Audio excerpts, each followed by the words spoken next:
Assalamualaikum warahmatullahi wabarakatuh. Kami akan mempresentasikan ekotoksikologi perairan, yakni yang beranggotakan Fadil Setiawan 113141420007, Tosia Suronomo 1131420023, Sentia 1131414025, Putri Fajar Duyanti 1414421203. Baik, pada slide yang pertama, yakni suatu perairan memiliki banyak komponen penting di dalamnya.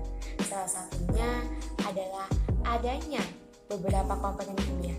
Nah, bahan kimia ini sendiri yang memberikan dampak negatif terhadap organisme perairan. Dapat juga dikatakan sebagai bahan toksikan. Nah, pada saat ini, bahan toksikan sendiri sudah umum ditemukan di perairan Indonesia, di mana hal itu disebabkan oleh adanya limbah dan sampah. Baik, pada slide selanjutnya yakni mengenai faktor-faktor pengaruh toksitas perairan.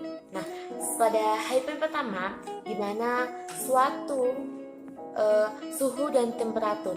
Nah, pada suhu dan temperatur ini sendiri, peningkatan suhu dikatakan dapat menurun apabila jika kandungan oksigen terlarut di perairan. Nah, yang hypen kedua yakni mengenai kadar keasaman atau pH. Nah, pada kadar keasaman ini sendiri, penurunan pH di lingkungan perairan antara lain disebabkan oleh pengasaman atau biasa disebut dengan asidifikasi. Nah, pada asidifikasi ini sendiri merupakan salah satu penyebab utama degradasi lingkungan, karena tidak hanya disebabkan oleh toksisitasnya sendiri, namun juga karena efeknya terhadap spesiasi, mobilitas, dan bioavailabilitas bahan kimia. Pada hypen selanjutnya yakni mengenai salinitas. Nah, pada salinitas ini sendiri dapat berpengaruh pada toksisitas bermacam bahan pencemaran, terutama logam terhadap organisme estuari dan laut. Nah, pada hypen terakhir yakni mengenai kesadahan. Pada kesadahan ini sendiri atau biasa disebut dengan hardness memiliki beberapa kesamaan dengan alkalinitas, di mana biasa diekspresikan sebagai konsentrasi kalsium karbonat atau biasa dilambangkan dengan CaCO3. Dan meskipun kesadahan merupakan konsentrasi kation atau biasa dilambangkan dengan Ca2+ dan Mg2+, ini dapat dikatakan bahwa alkalinitas merupakan konsentrasi anion atau dapat dikatakan ataupun dapat dilambangkan bahwa HCO3- dan CO32-. Jenis bahan toksikan. Semua bahan dapat dikatakan toksik jika suatu organisme merespon bahan atau komponen tersebut secara negatif. Misalnya yaitu bahan dari logam berat, salah satunya yaitu timbal. Efek bahan toksikan atau toksin. Menurut Melani 2021, pencemaran BB berdampak pada ekosistem perairan, salah satunya pada daya tetas dan kelainan larva ikan nila. Pada jurnal ini menjelaskan tentang ikan nila yang mendapatkan perilaku pencemaran timbal klorida atau PBCl2. Ikan nila yang mengalami pencemaran BB diamati dari beberapa segi, yaitu denyut jantung, penetasan, kelainan larva, kelangsungan hidup, tingkat malformasi, kandungan BB, dan tingkat akumulasi timbal setiap hari.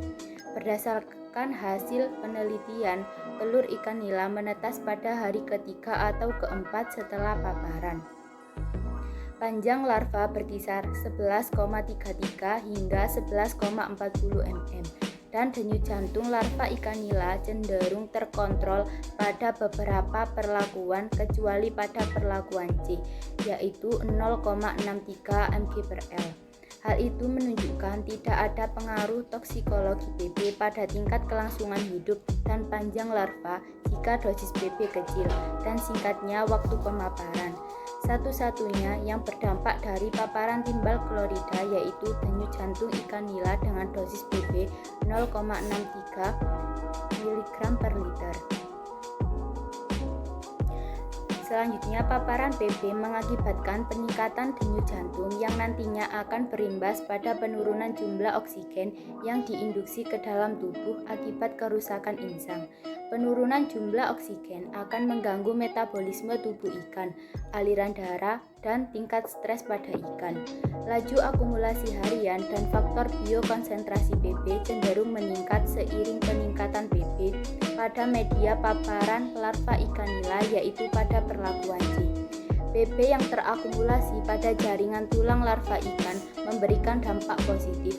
Hal itu disebabkan oleh sulfhidril SH dan nitrogen SH pada jaringan tulang larva yang berakumulasi dengan PB yang selanjutnya akan diedarkan ke organ lain.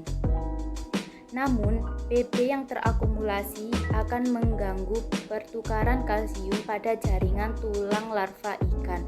Kalsium pada larva tulang ikan yang digantikan oleh ion PB akan menyebabkan malformasi skeleton pada embrio ikan. Dapat disimpulkan jika efek paparan dari PB klorida yang memiliki dosis lebih dari 0,63 mg per liter akan menyebabkan peningkatan denyut jantung pada larva ikan nila, kemudian meningkatkan juga laju malformasi pada larva ikan nila. Malformasi tersebut yang nantinya akan menyebabkan beberapa kelainan, yaitu lordosis, kifosis, dan pembentukan ekor atau biasanya menjadi ekor melengkung. Tahapan perbandingan LC50. 1. Uji toksisitas akut limbah menyamakan kulit konsentrasi yang digunakan pada uji toksisitas limbah menyamakan kulit, yakni 0 ml atau kontrol. 135 ml, 180 ml, 240 ml, 320 ml, 560 ml, 750 ml, dan masing-masing dimasukkan pada 10 liter air. Berdasarkan uji tersebut, diperoleh hasil ikan mengalami kematian dimulai pada konsentrasi 320 ml hingga 750 ml dengan presentase 20% hingga 70%.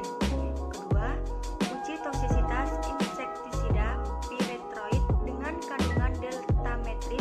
Insektisida piretroid yang diujikan berdampak terhadap kematian ikan mas sebanyak 10% hingga 100%. Kematian ikan dimulai pada konsentrasi 0,0024 ppm, yakni sebanyak 10% atau 1 ekor, dan terbanyak pada konsentrasi 0,087 ppm dengan total ikan mengalami kematian sebanyak 10 ekor atau 10%. Ketiga, analisis probit.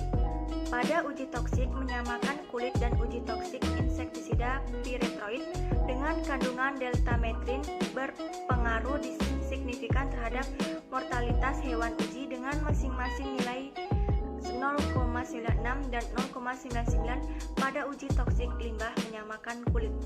Yang keempat, analisis kualitas air. Hasil pengukuran kualitas air pada penelitian uji toksik menyamakan kulit diperoleh mulai nilai pH cenderung asam, yakni berkisar antara 5-6. Kadar oksigen terlalu relatif rendah antara 4,3 sampai 5,9 mg. Dan suhu media uji antara 19 sampai 280 Celcius. Kesimpulan uji LC50 pada jurnal. Nilai LC50 sampai 96 jam pada penelitian dengan menggunakan ikan mas yang dipapar insektisida piretroid berbahan aktif deltametrin mengakibatkan kematian 50% populasi hewan uji pada dosis 0,0039 ppm. Sedangkan dengan menggunakan ikan mas yang dipapar limbah penyamakan kulit yang terkandung logam berat kromium atau Cr, diperoleh nilai LC50 sampai 96 jam 277,073 ml. Limbah insektisida memiliki daya racun kurang lebih 70.000 kali lebih berbahaya dibandingkan dengan limbah penyamakan kulit. Lain dari metode LC50. Contoh ini diambil dari jurnal karya Neurobativ pada tahun 2019 dengan tujuan untuk mengetahui median lethal concentration LC50 pada artemia yang diberi ekstrak daun bakau.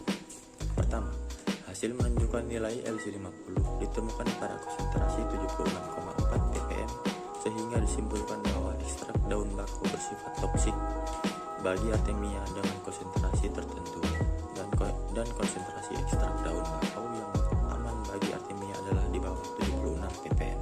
Yang kedua, pemberian bahan toksik dari ekstrak daun bakau Soneratia alba pada konsentrasi yang berbeda-beda memiliki nilai kolerasi sebesar 0,79 yang menunjukkan bahwa adanya hubungan positif kuat, yaitu semakin tinggi konsentrasi semakin cepat pula akan terjadi kematian pada artemia.